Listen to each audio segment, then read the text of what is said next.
Bom dia, eu sou Davi Tertes, segundo Edificações, eu vou falar da Revolta dos Malês. Bom, a Revolta dos Malês foi uma revolta do período regencial, que foi de 1831 a 1840, que foi o período entre os reinados, o primeiro e o segundo, que foi quando Dom Pedro I saiu do Brasil para voltar para Portugal, deixando seu filho Dom Pedro II cuidando do Brasil, só que como ele tinha só 5 anos, não podia governar, quem governou foram os regentes. Essa revolução também teve influência haitiana, porque a Revolução do Haiti tinha acabado de acontecer, que foi um levante de escravizados que teve êxtase. Aí a elite ficou com medo de isso acontecer em outros países, como no Brasil. O malês vem da palavra imalê, que significa escravizado, e já mostra o nome da revolução, já mostra por que ele foi escolhido. Bom, ela foi uma revolução que aconteceu em Salvador, na Bahia. Nessa época, a Bahia tinha 60 mil habitantes. Desses 60 mil, 25 mil eram escravizados, e esses escravizados eram divididos principalmente entre islâmicos, nigerianos, e o diferencial dessa revolução é que a maioria dos islâmicos já haviam letrados em árabe, então grande parte do que foi programado para a revolução está documentado, porque eles já sabiam escrever em árabe. Inclusive, alguns senhores permitiam o uso do Alcorão, os escravos portarem o Alcorão no dia a dia. Bom, essa revolução estava prevista para acontecer no dia 25 de 1 de 1835. A escolha do mês de janeiro foi porque eles estavam no Ramadã, mas também foi uma situação que, assim, mostrou mais ou menos que não deu tão certo. Porque o Ramadã é o mês que eles entram em jejum, então eles não estavam muito tão fortes, né? Não tinham comido tanto, então também eles estavam enfraquecidos para lutar contra um exército brasileiro.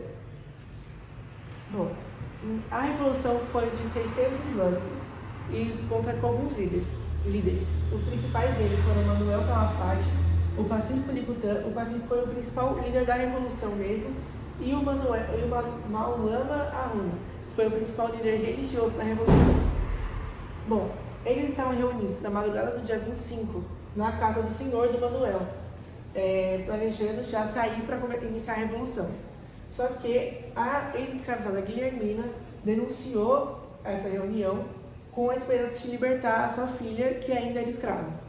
Aí ela denunciou eles para a polícia, que já estava preparada para combater os islâmicos durante a Revolução.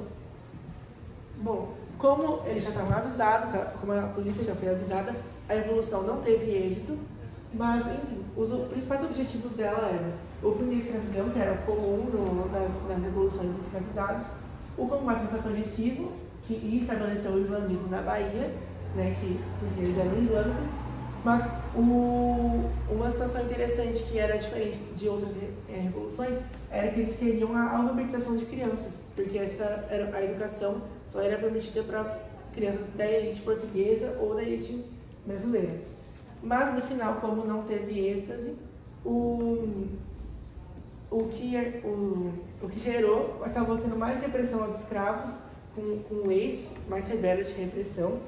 E no final, desses 600 islâmicos, 70 foram mortos, 500 foram presos e 60 foram deportados. Dos 500 presos, muitos pegaram pena de morte. Mas no final eles foram sendo deportados, continuando presos, e no final só 4 foram executados mesmo.